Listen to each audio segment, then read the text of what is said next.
Welcome, everyone, to O'Loughlin Stadium in Adrian, Michigan, home of the Siena Heights Saints, where the 2-2 Saints will take on their arch rival down the road in Ann Arbor, the Concordia Cardinals. Yes, Michael. The Saints will try to get their first victory against the Cardinals for the first time since 2014.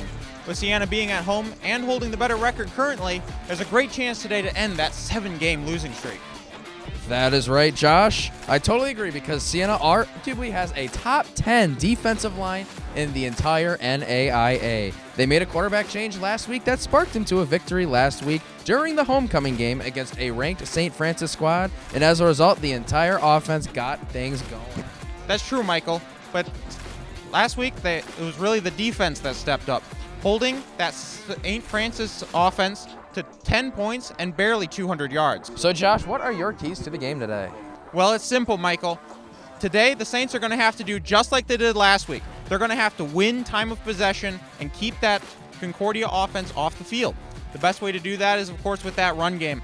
Caleb Jefferson and Jerome Betson come into this game both averaging over 4 yards per carry. Expect to see a lot of them in this game. For Concordia, they're going to need to stop turning the ball over. 14 turnovers in only 4 games so far this season. That's way too many. They've got to keep their offense on the field and put up points. They only scored 13 last week. That is very true, Josh. Concordia is 0-3 this season when they turn the ball over at least 3 times this season, while Siena Heights is 2-0 when they rush for 150 yards and more. So for the keys to the game is for Siena to run the ball, run it very well, and to turn the Concordia over. Because if that's the case, I think the 7-game losing streak will be over, Josh. Yes, that's very important. It's a big game today. It's going to be a great atmosphere in here. Can't wait to get it started. And that's all here around for the introduction to the game. We'll see you at halftime. The defense has dominated the first quarter. The Saints completed a short pass that went for big yardage down to the red zone. But just like last week, Siena was unable to punch it into the end zone, having to settle for 3. The second quarter began just as we feared. Concordia fumbling the ball. They're going to have to prevent any more turnovers if they want to stay in this game. Off the turnover, Siena was able to get into the red zone, but was unable to punch it into the end zone, settling for another 3 points, making it 6-0 Siena. After a penalty on the kickoff, erasing what would have been a turnover, Concordia drives into the red zone. A touchdown gets taken off the board by a blindside block, and the field goal attempt is no good. Siena stays on top, 6-0. All right, Josh. Well, the Saints are up 6-0. What have you seen in this first half that looked a little bit different? Has it followed our keys to the game? Man, Siena has been able to run the ball well, not as well as I think they would have liked, but really it's been that defense has completely shut down this Concordia offense. They've got one takeaway already, but a big key in that first half was the penalties. Siena got into the red zone multiple times and just wasn't able to finish off drives. A couple drive-killing penalties and the one fumble. Absolutely, Josh. If Siena's going to want to win this game, they are letting Concordia hang around in this game. That will not be the key to victory. As for Concordia, they got to stop fumbling that football because that has been haunting them this season. Well, you heard it here first with Mike and Josh, and we'll see you after the game. Siena puts together a strong start to the second half, going down the field and kicking a field goal to extend the lead to 9-0, making it a 2-score advantage.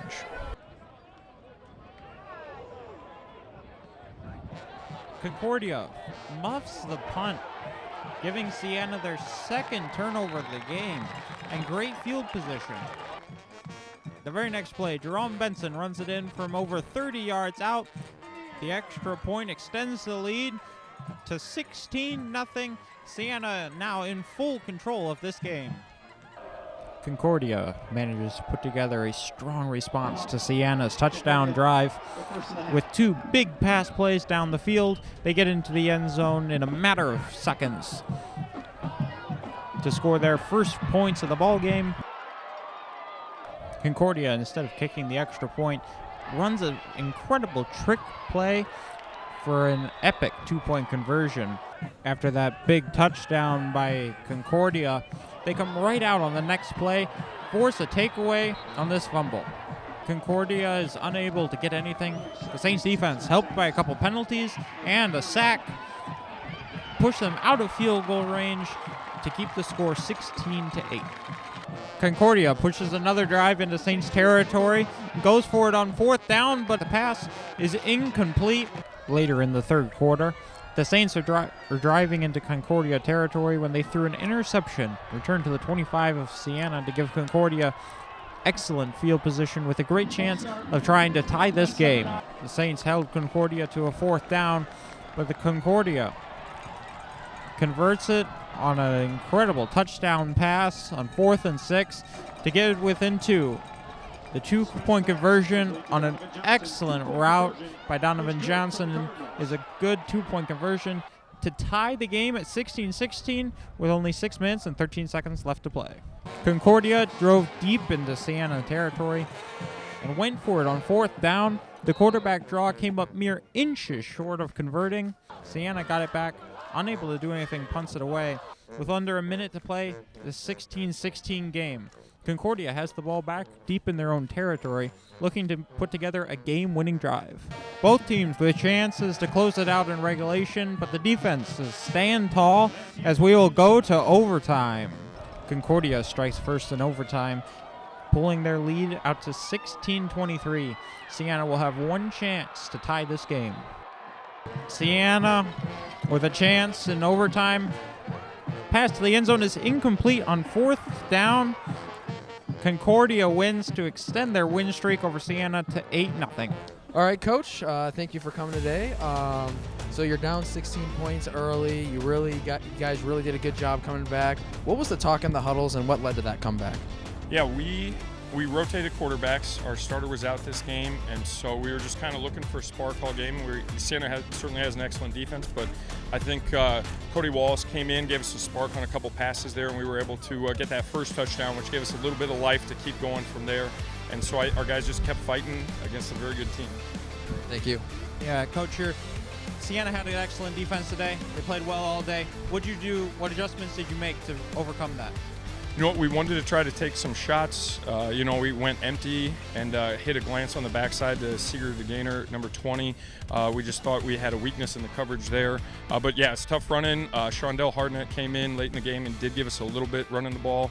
But it's a really good team, really good defense, and we're really proud of our guys. All right. Well, thank you, Coach. Congratulations on the win, and good luck the rest of the way. And that's all from O'Laughlin Stadium. For our cameraman, Paul Mallory, my co-host, Michael Rampe, I'm Josh Mitchell. We thank you for watching this presentation of LISD TV, and we hope you will join us again on October 29th when Siena takes on Indiana. Again, your final score, Concordia 23, Siena 16.